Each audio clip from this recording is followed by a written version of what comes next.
Bienvenidos amigos de YouTube a Archivos Ocultos JW. Me da mucho gusto saludarlos a todos. El día de hoy vamos a cumplir nuestra promesa del video pasado de leer una carta que escribió Bárbara Anderson. Muchos de ustedes conocen quién es esta ex testigo de Jehová, activista, sobre todo a favor de los derechos de los menores que fueron víctimas de los criminales que la organización ha protegido. La semana pasada o el video pasado leímos una carta de Joe Anderson, donde él decía sus razones por las cuales renunciaba como anciano, principalmente porque no podía, con buena conciencia, apoyar las instrucciones y procedimientos de la organización relativos al manejo de abuso de menores. Pero vamos a escuchar ahora una semblanza más, un poquito más sustanciosa. Bueno, no tanto, porque en realidad hay muchísima información en Internet que todos aquí pueden investigar. Seguramente algunos ya saben de ella. Brevemente, pues podemos decir que ella fue testigo de Jehová desde 1954. Bárbara fue una investigadora y escritora que trabajó en la Central Mundial de los Testigos de Jehová en un periodo entre 1982 a 1992. Ella, por ejemplo, entre las cosas en las que participó fue en la investigación para poder redactar el libro Proclamadores. También ella participó en la creación de algunos artículos de la revista Despertar y su trabajo, digamos que atravesó por varios departamentos dentro de la Central Mundial, por lo que ella tuvo que tener una relación con la investigación histórica de la organización. De esa manera, ella pudo encontrar ciertos datos que de otra forma hoy los testigos de Jehová no sabrían, incluso aquellos que tienen puestos prominentes. Por ejemplo, ella supo más detalles sobre la relación que tuvo Russell con su esposa, detalles de algunas demandas que no se sabían públicamente. También entre los detalles peculiares que ella descubrió es que Russell no fue el primer presidente de la organización, sino que hubo una persona antes que él. A medida que ella fue investigando este tipo de cosas, entonces descubrió información sobre el manejo de casos de abuso sexual dentro de la organización y eso la perturbó de manera muy profunda. Bueno, a grandes rasgos, en el 2002 ella fue expulsada de los Testigos de Jehová a raíz de que ella habló de esta situación del abuso sexual y de cómo tratan los Testigos de Jehová estos casos en una transmisión en un programa que se llamó Dateline de la NBC. Y después de que fue expulsada, ella cofundó Silent Lambs, que fue un grupo de apoyo para víctimas de abuso sexual dentro de esta organización. Ella escribió libros, Bárbara Anderson, Sin Censura, Testigo Presencial del Engaño, y ahí es donde ella cuenta su historia, cómo es que ella encuentra estos detalles de estas experiencias, las razones que tuvo para dejar la organización, entre otra información bastante útil dentro de su obra. Ya después de su expulsión, y es lo que ahora pues vamos a contar, sucedió algo que hizo que ella sintiera el deseo de escribir una carta, ¿verdad? Así es. Después de su expulsión, ella envió una carta abierta al Departamento de Escritura de la Torre del Vigía. Esta carta dice así: pensaba que te conocía. En 1517, Martín Lutero escribió en una carta al arzobispo Albert de Mainz: debes perdonarme gentilmente que yo, esa escoria de la tierra, sea tan osado como para atreverme a dirigirte una carta. Sí, sé que me consideran escoria, al igual que Mainz creía que Lutero era escoria, y se preguntarán cómo me atrevo a escribirles una carta, alguien a quien los testigos de Jehová expulsaron en 2002. Me acusaron de ser una pecadora impenitente y me condenaron por causar divisiones y luego me etiquetaron como apóstata porque hablé públicamente en el programa de televisión Deadline de NBC sobre las políticas de abuso sexual infantil que protegían a los pedófilos, políticas que ustedes ayudaron a formular. ¿Ahora me recuerdan? Apuesto que sí. Por actuar según mi conciencia, no es justo que me traten como a un apóstata y se me vea como muerta por parte de mi familia y amigos. Pero según la atalaya del 15 de julio de 2011, también soy enferma mental, porque dice que todos los apóstatas están enfermos mentalmente. La verdad es que hasta este punto estoy muy de acuerdo con la forma como ella de manera sarcástica está abordando el asunto, porque La cita que él hace de esta persona sobre cómo la consideraban escoria, pues es muy similar a la forma como la organización piensa acerca de nosotros, de las personas que ya no la apoyamos, ¿no? O de los que califica como apóstatas. A lo mejor no lo dice de manera tan clara diciendo, esos son unas escorias, pero con los discursos de odio que se avientan, hablando acerca de los que critican las decisiones que toman, o los que se alejan de la organización, o los que claramente estamos haciendo estos videos, pues es así como nos ven. Por cierto, una bienvenida a todos los comentarios que nos llenan de insultos, que nos tratan de escoria. Bienvenidos al canal, qué bueno que estén dando vistas. Me alegra mucho que den comentarios porque así ayudan al algoritmo de YouTube a seguir difundiendo este canal y que llegue a más personas la verdad acerca de la organización para que sean libres. Así que si usted viene y comenta insultos, nos habla peor que escoria, ya nos han dicho. Oye, sí. ¿Verdad? Creo que hubo una señora ahí locochona que nos dijo demonios, ¿no? Algo así. Y me acuerdo que decía hipótrica. O sea, no era un demonio, Hipótricas. no era demonio hipócrita, sino hipótrica, que tal vez ella conocerá de ciertos Ay, no. términos de demonios, porque yo No, sé que es y eso. otro loco que nos dijo homosexuales, por Dios. Así un montón de diferentes términos, ¿no? Pero reflejan lo que la organización les enseña. O sea, son hijos de su padre el diablo ellos, la verdad, porque se supone que viniendo de una religión que está llena de amor, pues eso es lo que vienen predicando. Ahí se nota su amor en todas las cosas que vienen diciendo. claro, Pero ¿sabes qué? También eso fue lo que la indignó. Lo que dice aquí, de que ahora somos enfermos mentales. Eso es lo que detonó la carta. sí, ese insulto, porque dice, las heridas de un ataque físico pueden sanar, pero los expertos dicen que los insultos y las etiquetas pueden causar dolor emocional que dura toda la vida. Por eso hay un dicho, la pluma es más poderosa que la espada. Saben que las palabras pueden cortar como cuchillos, y parece que es por eso que usan palabras en la literatura de la Watchtower que pueden dañar a aquellos que difieren con la religión de los testigos de Jehová. Han pasado casi 20 años desde que caminé por sus alfombras sagradas.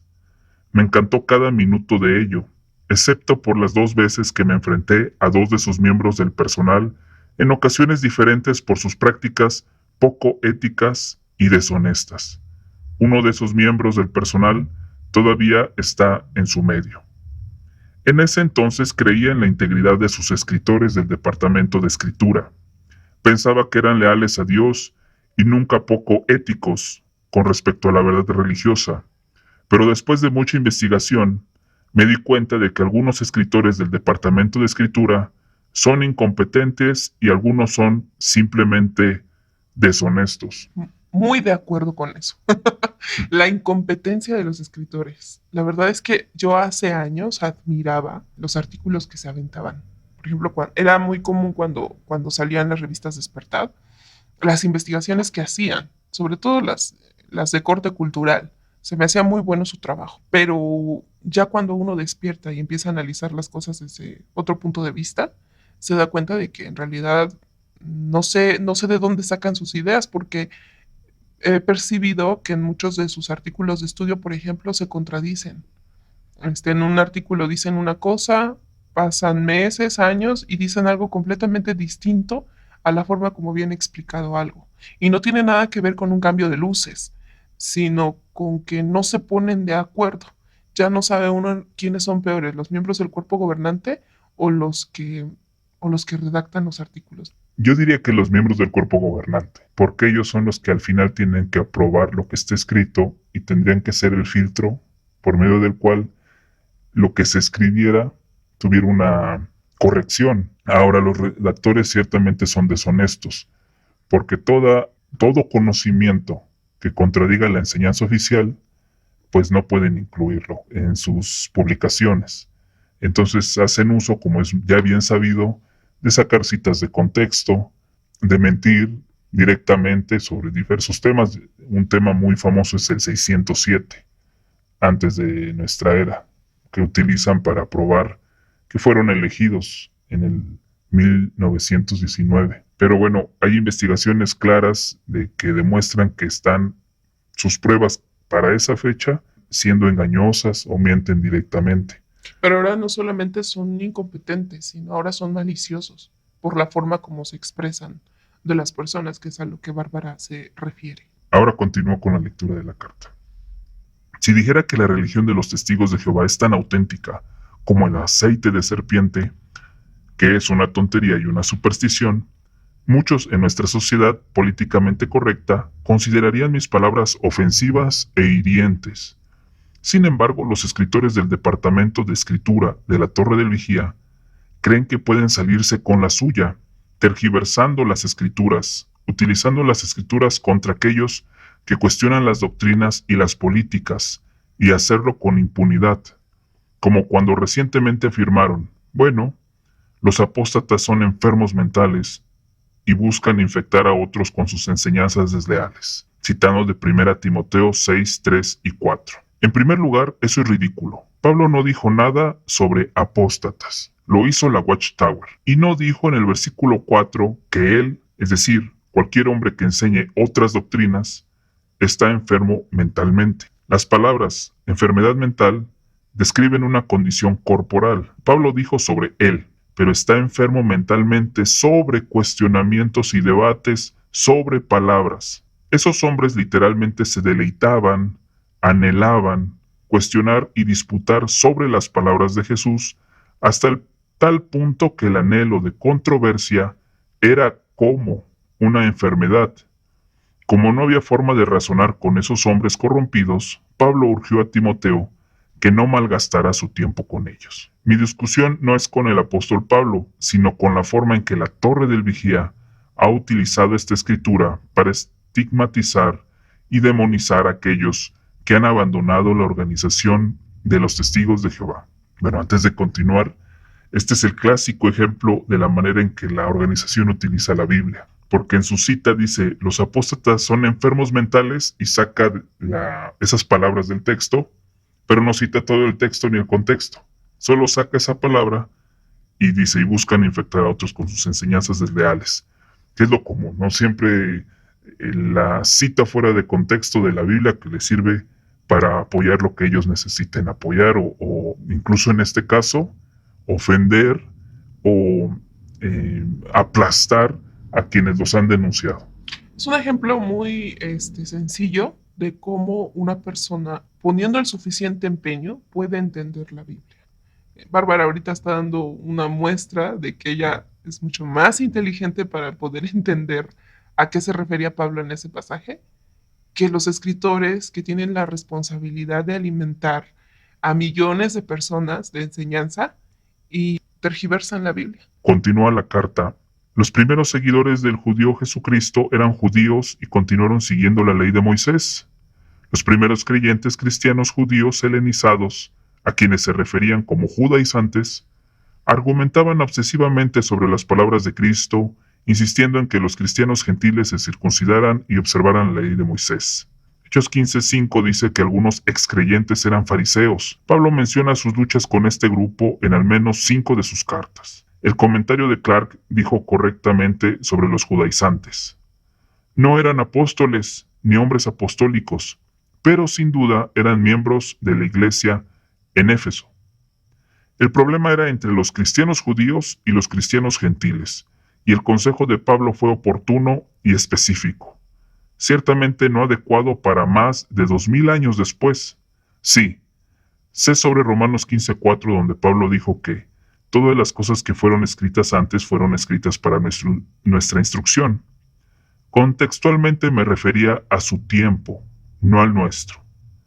Que los escritores de la Torre del Vigía tomen un evento histórico real, en que los cristianos judíos enseñaron a los cristianos gentiles una doctrina completamente diferente, es decir, la observancia de la ley de Moisés, y luego dediquen una frase encontrada en 1 Timoteo 6:4, que se refería a esos hombres que no consintieron en las palabras de Cristo, a los extestigos de Jehová, es ridículo y equivocado.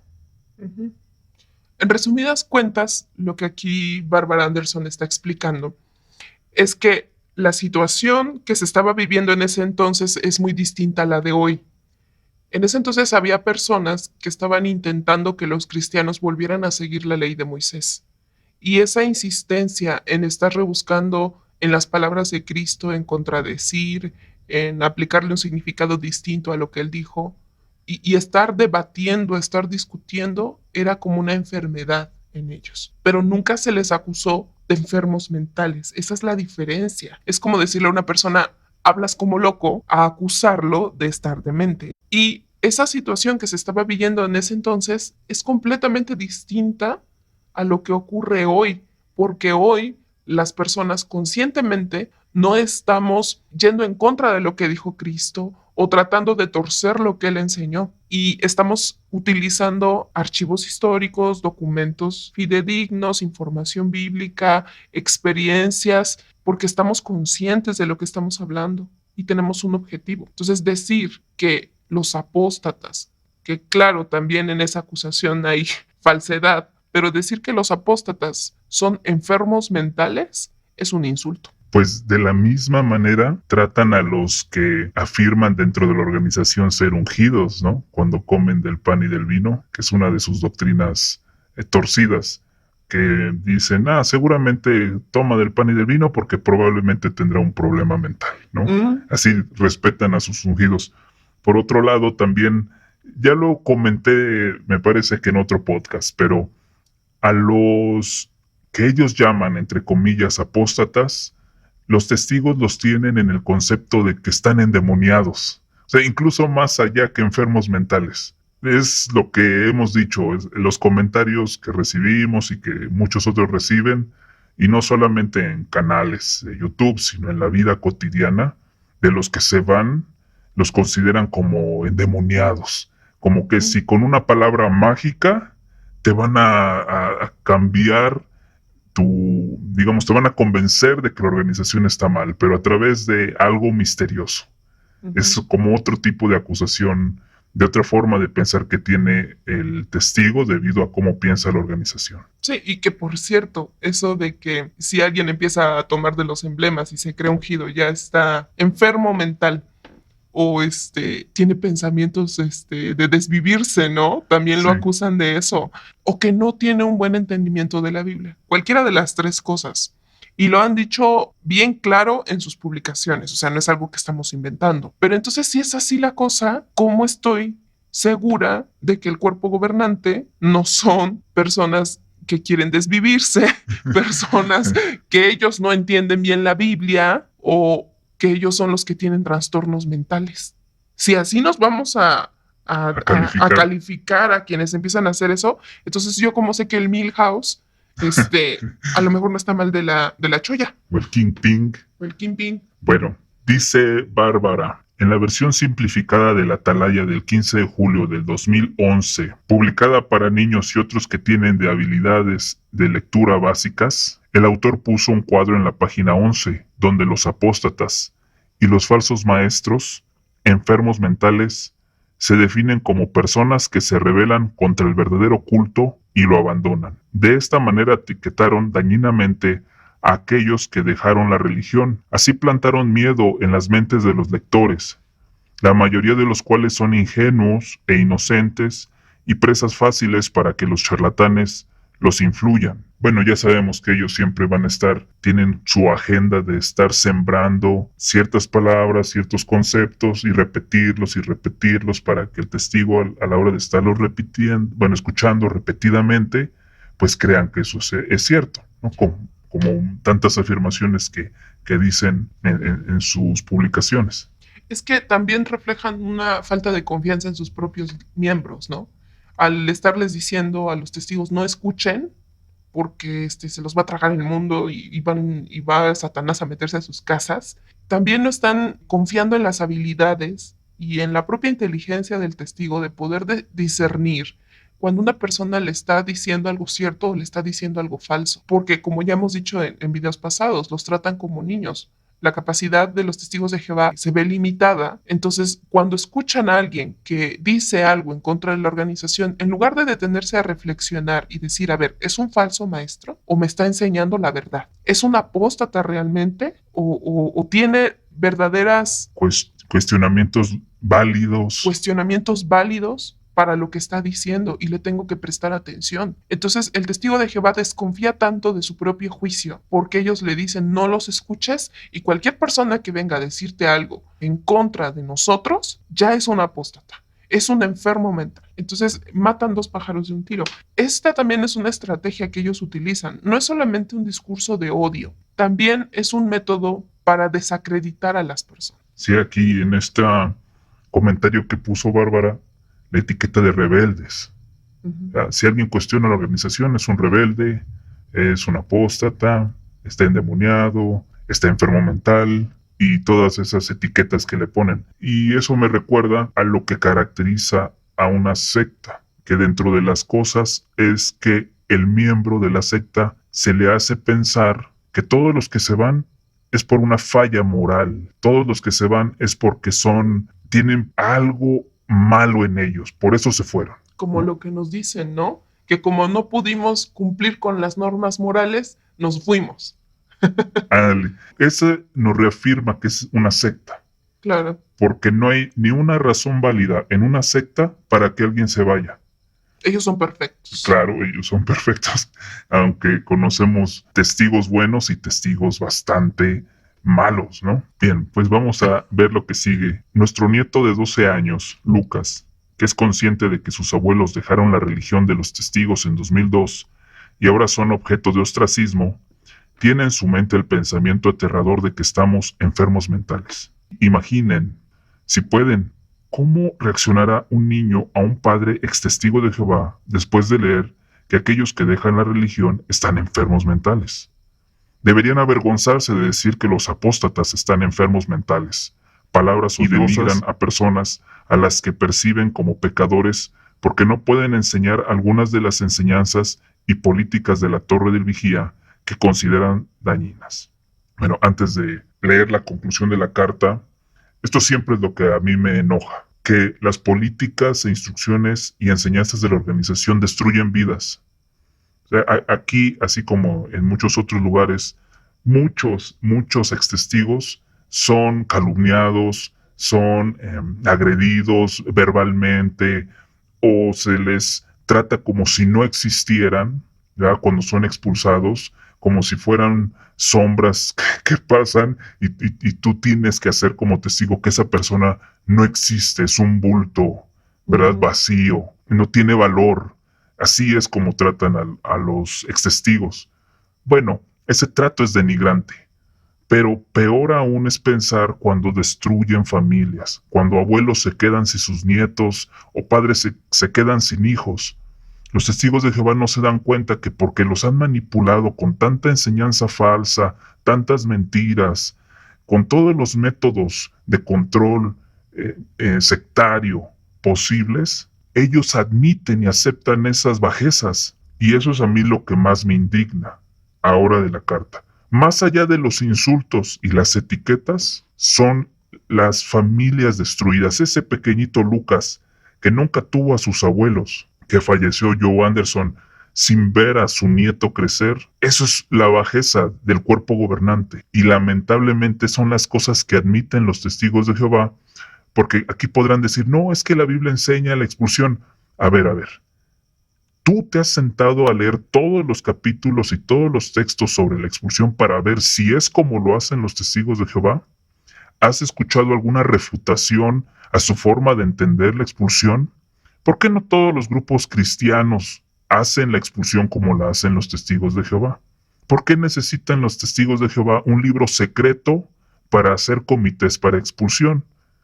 Es decir, hay muchos cuestionamientos alrededor de su forma de actuar en este punto. Pero el testigo de Jehová, pues, una vez que fue mentalmente preparado para ser obediente y callarse y apagar su mente, acepta estas bajezas, y eso es lo lamentable. Sí, no necesitamos hablar mal de la organización, solitos se dan a conocer, como decíamos hace un momento.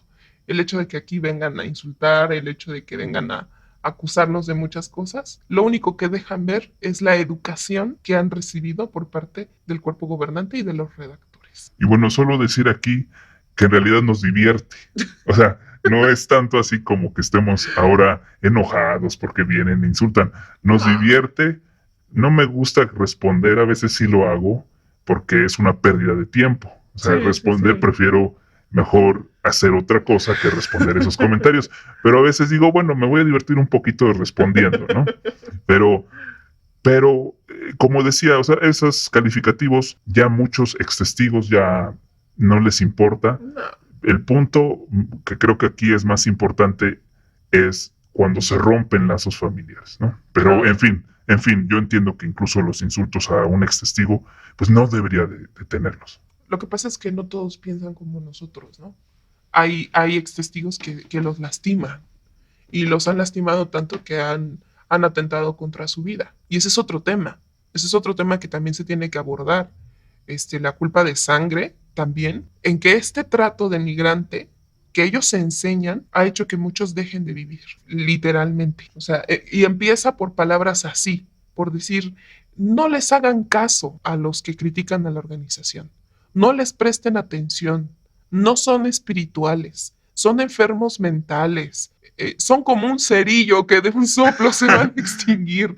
Ese tipo de frases continuas o de están cayendo en la trampa del diablo, están bajo la influencia de Satanás, es lo que empieza a abrir brecha, es lo que va haciendo que el testigo empiece, sin darse cuenta, a segregar odio en contra de los que se alejan de la organización. Muchas veces no hace falta ser expulsado, simplemente con el hecho de dejar de asistir a las reuniones, ya con eso te dan ese trato. Al final, lo que resulta de ahí es muy dañino y ha afectado al punto de que mucha gente ha tenido que parar a terapia, ha salido con un daño terrible, deprimida, y bueno, como digo, ¿no? Lo más triste es que han dejado de vivir por su propia mano. Sí, y esos sentimientos son completamente válidos. Claro. Ante ese trato. Sí, ahora nosotros, como tú dices, no, pues no nos pasa nada, ¿no? O sea, decimos, bueno, ya sabemos lo que esto iba a pasar y nos da risa, pero qué lamentable es cuando a otros sí les duele. Entonces también en eso, aún indirectamente, el testigo de Jehová también está corriendo con esa misma culpa, sin darse cuenta, porque ellos dicen, es como el que da la orden al verdugo y el verdugo lo hace. Y ellos están siendo verdugos de las instrucciones del cuerpo gobernante al tratar así a las personas. Bueno, pues vamos a concluir la carta. Puedo recordarles lo que escribieron en la atalaya del 15 de febrero del 2000. La clase eclesiástica gobernante silenció violentamente una voz, la de Cyril Lucaris en 1638, que señalaba algunos de los errores de sus creencias no bíblicas. Demostraron ser entre los peores enemigos de la libertad religiosa y la verdad. Lamentablemente, esta actitud sobrevive de diversas maneras hasta nuestros días. Es un recordatorio sobrio de lo que sucede cuando las intrigas instigadas por el clero se interponen en el camino de la libertad de pensamiento y expresión. Durante más de 40 años pensé que eran diferente a aquellos en el clero que buscaban suprimir la libertad de pensamiento y expresión dada por Dios. Pero por sus palabras he llegado a saber que estaba equivocada. Atentamente, Bárbara J. Anderson. Hay algo que quisiera yo mencionar. Ella hace citas de personas que renunciaron o que se pusieron en contra del clero. Es importante o sería muy útil que el testigo de Jehová también se sumergiera en analizar la historia de la Iglesia Católica y de las personas que la abandonaron. Porque el testigo de Jehová está muy inmerso, tiene un mundo muy pequeño en su mente. Todo es la organización, todo es un ataque. Hay críticas hacia la organización y ya sienten que es la persecución de los cristianos, ¿no? Cuando en realidad, si ellos investigaran que este tipo de situaciones no solamente se dan en la organización, sino se han dado en multitud de religiones, podrían ver un panorama más amplio. Personas como las que ella cita son gente que en su momento formaron parte de la iglesia y decidieron denunciar. Y lo mismo ha pasado en otras organizaciones, por ejemplo en los mormones, ¿no? También hay canales que ustedes pueden ver de exmormones, también hay exadventistas y en todos lados es igual. Y también reciben ostracismo y eso ayuda o ayudaría al testigo o a quienes están empezando a conocer esta información a verlo todo desde un punto de vista distinto. Pues agradecemos que hayan escuchado esta carta, nuestra admiración por toda la labor que Bárbara Anderson Mi patrona. ha hecho, ha hecho. Y bueno, la próxima ocasión vamos a hablar de un tema muy interesante que ya estamos cocinando. En la última edición de La Atalaya se habla de Philip Brumley, el abogado, llamémoslo así, principal de los testigos de Jehová. Le sacaron un artículo donde él se ve muy sonriente, como si fuese una persona admirable, como si fuese, prácticamente lo ponen como el abogado de Dios. En serio, o sea, Sí, es el abogado de Dios. Ahí lo pueden ustedes ver. Bueno, muchos que escuchan este canal saben lo que es Philip Brumley, ¿verdad? Un mentiroso, un verdadero abogado, pero no de Dios. Ya después, en el próximo podcast, hablaremos un poquito más de Philip Brumley. Y denle like, suscríbanse, la campanita, La campanita es importante. ¿verdad? Sí. Si quieren poner un comentario positivo, adelante, si no, no se preocupen. Pongan lo que quieran. Cuídense. Hasta luego. Esto fue Archivos Ocultos JW.